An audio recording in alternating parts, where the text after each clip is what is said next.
Welcome into day 3 of our lead generation session. I hope you found the first couple of days helpful. Day 1 was focused on what is the baseline? Where are you starting from? Day 2 is really getting into database building. How do you take that network and put them into an organized system which allows you to begin to track and manage it? Day 3 now we're going to talk about how do you organize all that information. So now you've got all these names and all this contact information that's got to go somewhere. What are you going to do with it and how do you manage it?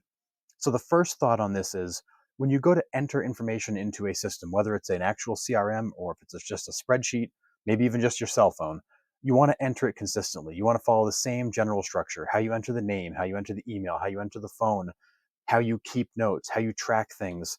The more consistent you are, the easier it's going to be for you to find things because you know how to look. What I've found with many small business owners, real estate agents, insurance brokers, mortgage brokers, is when they pull up their CRM, it's usually a mess. There's names with some emails, no emails, bad emails, some phone numbers, incomplete phone numbers. It's a first name, no last name. There's no notes. There's incomplete notes. The notes are in some kind of code that nobody can understand. You want to be consistent with how you track the information because that database, that network of yours, is a gold mine of opportunity.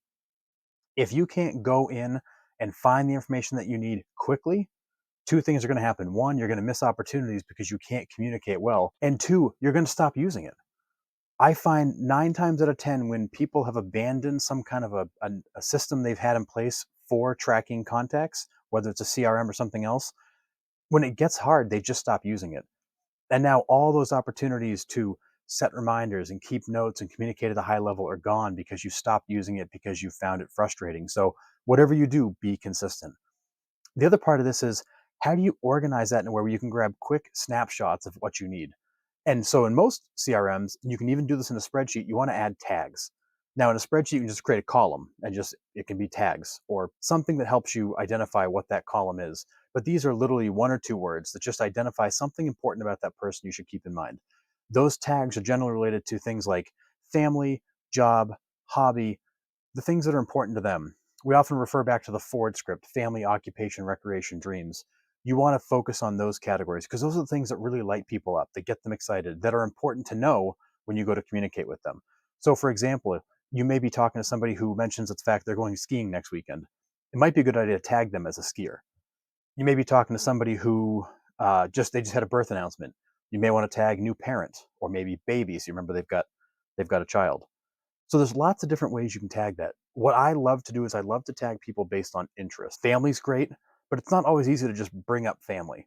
Interests are always an easy way to start a conversation. So if somebody's a skier, I like to tag their skier. If they're a golfer, I like to do that. If they like to knit or if they like to read, I like to do that.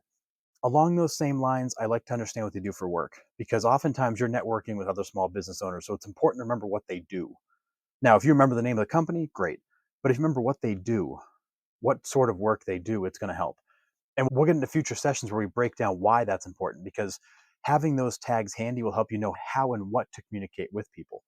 But when you're talking to people, if you hear something come out that is obviously important that you want to be able to just grab instantly or quickly or even be able to search by, because you're going to have more than one person who's a skier, more than one person who's a new parent, more than one person who is in politics locally.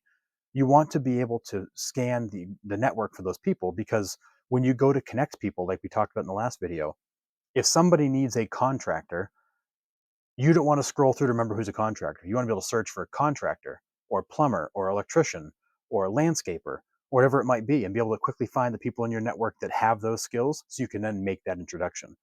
If somebody needs a tax person or a financial planner or an attorney, same idea. You want them filtered by that so you can make those connections. The quicker you can find these people and make those connections, and the easier you make it on yourself to search and track and manage this, the more likely you are to use it. And the more you use this database, the more connections you make with your network, the better you communicate within that network, the more opportunities will come your way. I've added a link down below in the comments.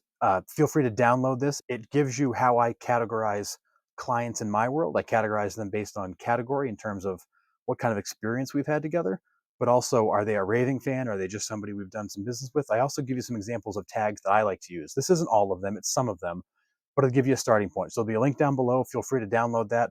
Uh, Add to it, use whatever part of it you want, but it may help you at least get started in understanding how you might want to organize your own database to make sure you're getting the most out of it.